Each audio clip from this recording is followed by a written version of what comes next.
I was in Scotland. It rained for 3 days. 3 days straight. And you know what? It was perfect, because here's what nobody tells you about Scotland rain. It's not your enemy, it's your invitation.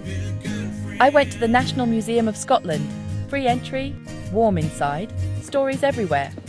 Then Kelvin Grove, more history, more warmth. Then I did something crazy. I went whiskey tasting. The rain outside, the whiskey inside. That contrast? Magic. I explored Edinburgh Castle, not the grounds, the interiors, the Great Hall, the Crown Jewels. Dry, warm, incredible. But here's the real secret. I stopped fighting the rain. I took the West Highland Line train. Misty mountains, dramatic views. The rain made it better. I found tiny tea rooms, old bookshops. I ended my night at a pub. Live music, a chili, dancing, laughing, locals. And that's when I realised something. The rain isn't ruining Scotland.